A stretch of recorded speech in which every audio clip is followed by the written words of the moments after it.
You all left so many nice comments again here on YouTube and on Reddit, so here we are once more.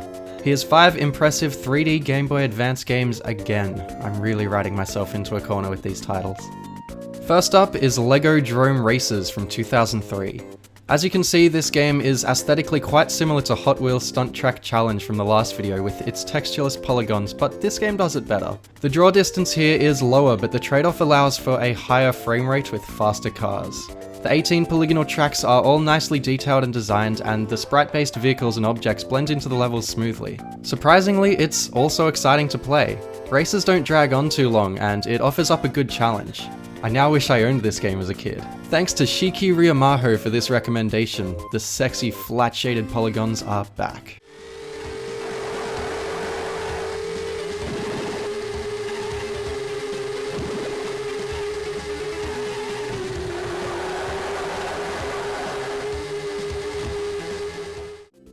Next we have Dark Arena from 2002. As you can see, this is a Doom clone in a literal sense. From its visuals to its level design, it feels like id Software's classic shooter. It's not the prettiest 3D game on the system, with fairly basic visuals and heavy use of 2D sprites, but I wanted to mention it because of how smooth it feels. Rather than pushing the GBA beyond its limits, Dark Arena instead prioritizes its frame rate and frame pacing above anything else. With its combined smoothness and intuitive control system, Dark Arena manages to be an exceptional FPS game for the GBA.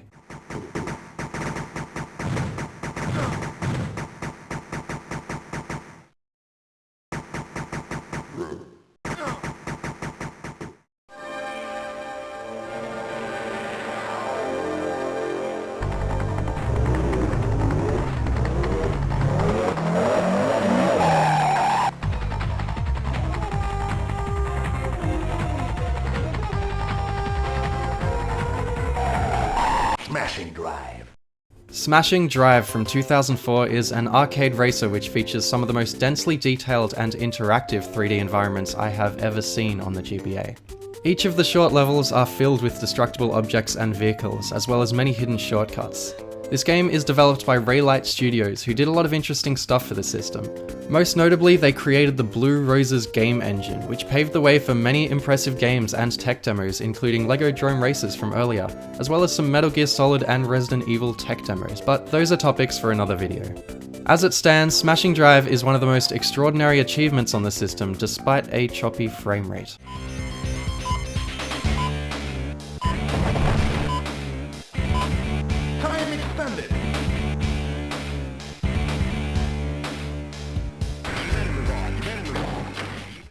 Street Racing Syndicate from 2005 is another Raylight racing game which features some good looking tracks, some great looking cars, and some of the worst car handling I've ever experienced in a racing game. It's a dreadful video game. It's also obvious that the GBA was pushed way too far here, as the frame rate is so choppy that it's almost unplayable. But I wanted to include it if only for its high poly cars. The vehicle select screen may be the only truly impressive thing about this game, but hey, I'm easy to please. Thanks again to Shiki and 1,988,945 for this recommendation.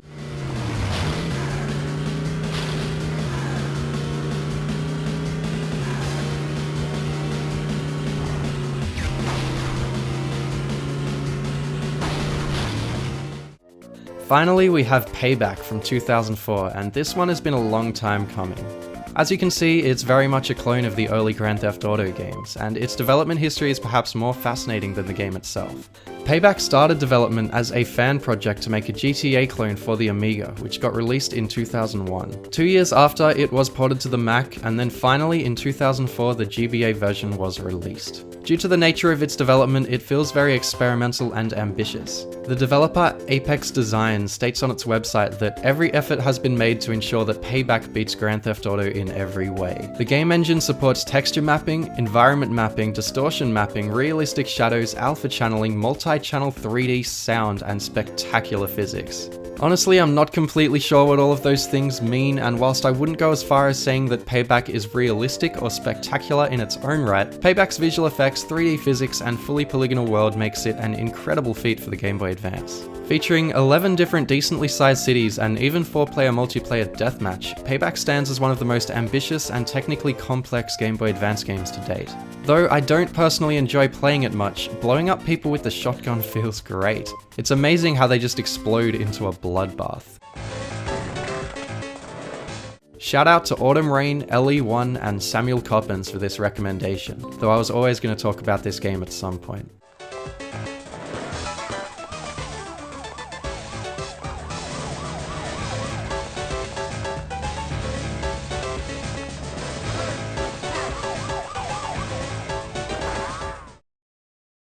And there we have it, that's 5 more of these. I hope you enjoyed watching this video, and as always, continue sending in your suggestions and I'll probably make another. It's been well over 2 months and 100 subscribers since my last video, so if you're new here, I hope you get a kick out of my cheesy little videos. For anyone who's been looking forward to more of my opinion-based content like game reviews, there's much more of that to come, as I'm going to try and focus more on it. For now, have a good Christmas and thanks for watching.